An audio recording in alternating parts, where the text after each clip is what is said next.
Is there advice you can give on how to learn math for people, whether it's middle school, whether it's somebody as an adult kind of gave up on math maybe early on?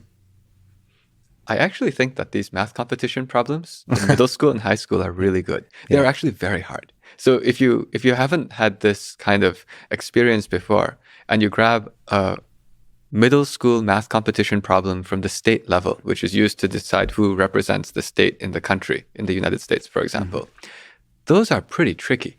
And even if you're a professional, maybe not doing mathematical things, and you're not a middle school student, you'll struggle.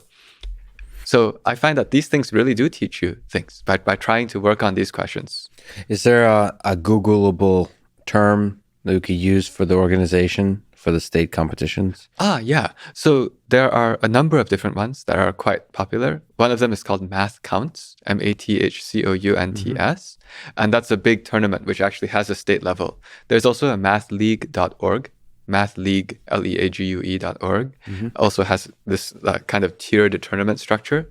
There's also the American Math Competitions, AMC 8. AMC also has AMC 10, that's for 10th grade and below, and AMC 12. These are all run by the Mathematical Association of America. And these are all ways to find old questions. What about the daily challenges that you run? What are those about? We do that too. But I mean, the difference was ours isn't, that one is not free. So I should actually probably be careful. The things that I've just mentioned are also not free. Not all of those things I mentioned just now are free either. Well, but people can figure out what is free and what not. But this is really nice to know what's out there. But can you speak a little bit to the daily challenges? Sure. So that's actually what we did when I guess I was thinking about how would I try to develop that skill in people if we had the power to architect the entire system ourselves. So that's called the Daily Challenge with Po-Shen Loh. It's not free because that's actually how I pay for everything else I do. so that was the idea. But the concept was, now let's invent from scratch. So if we're going to go from scratch and we're going to use technology, what if we made every single lesson something where first I say, hey, here's an interesting question. Recorded, of course. It's not live. But it's like I say, hey, here's an interesting question. Why don't we think about this? But I know you don't know how to do it. So now you think. And a minute later, a hint pops on the screen. But you still think. And a minute later, a big hint pops on the screen. You still think. And then finally, after the 3 minutes, hopefully you got some ideas, you try to answer. And then suddenly there's like this pretty extended explanation of, oh yeah, so here's like multiple different ways that you can do the question. And by accident, you also just learned this other concept. That's what we did. So yeah. Is this targeted towards middle school students, high school students? It's targeted towards middle school students with competitions, but there's a lot of high school students who didn't do competitions in middle school, where they would also learn how to think. If you can see, the whole concept was, can we teach people how to think? How would you do that? You need to give people the chance to, on their own, invent without that kid in the front row answering every question in 2 seconds. And people can find it, I think, It's daily.poshenloh.com. Okay. But if you go to find my website, you'll be able to find it. Beautiful.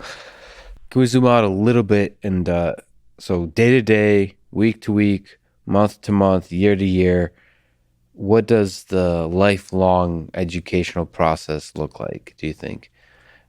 For yourself, but for me, what would you recommend in the world of mathematics, or sort of as opposed to studying for a test, but just like lifelong expanding of knowledge and that skill for invention?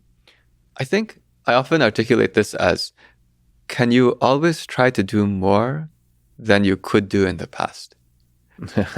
Yeah.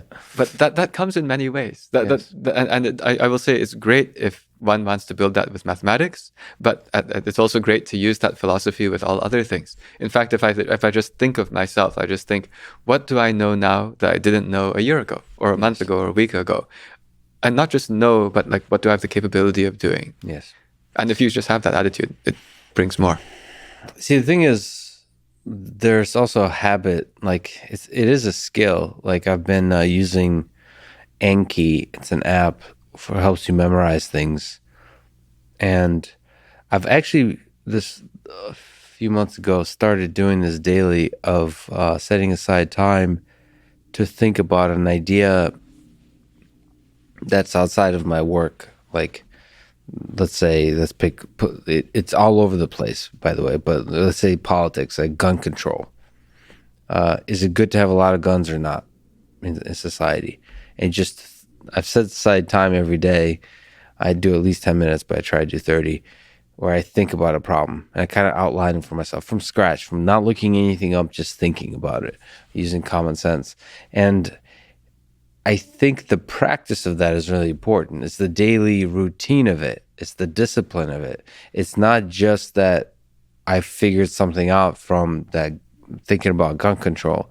It's more that that muscle is built too. It's that thinking muscle. So I'm kind of interested in, math has, because especially because I've gotten specialized into machine learning and because I love programming so much, I've lost touch with math a little bit to where I feel quite sad about it and I want to fix that. Even just not math like pure knowledge math, but math like these middle school problems, the challenges, right? Is that something you see a person be able to do every single day, kind of just practice every single day for years? So I can give an answer to that gives a practical way you could do it, assuming you have kids. No, I mean, you can do it Okay, yourself. step one, get kids. No. Okay. I was just saying this because I'm just thinking out loud right now of like, Yes. what could I do? What could I do to suggest? Because what I have noticed is that, for example, if you do have kids who are in elementary school or middle school, if you yourself go and look at those middle school math problems to think about interesting ways that you can teach your elementary school or middle school kid, it works. That's what my wife did. She never did any of those contests before, but now she knows quite a lot about them. And I didn't teach her anything. I don't do that. She just was messing around with them and taught herself all of that stuff. And that had the automatic daily. I'm always thinking, how do you make it practical, right? Yes, And the way to yes. make it practical is if the timer on the automatically daily is that you are going to automatically daily do something with your own kid. Yes. Now it feeds back. Okay. And that includes the whole lesson that if you want to learn something, you should teach it. Oh, I strongly believe that. Yes. I strongly believe that. And, so I currently don't have kids, so that's maybe I should just get kids to help me with the math thing. But outside of that, I do want to integrate math into daily practice. So I'll definitely I'll definitely check out the daily challenges and see, because what is it? Grant Sanderson, we talked about offline, the 3 Blue 1 Brown.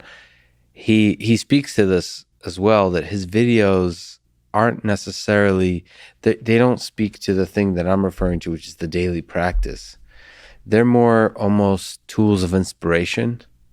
They kind of show you the beauty of a particular problem in mathematics, but they're not a daily ritual. And I'm in search of that daily ritual mathematics. It's not trivial to find. But I hope to find that, because I think math gives you a perspective on the world that enriches everything else. So I like what you said about the daily also, because that's also one reason why I put my Carnegie Mellon class online. It's not every day. It's every other day. Semester is almost over. But the idea was, I guess my philosophy was, if I'm already doing the class, let's just like put it there, right?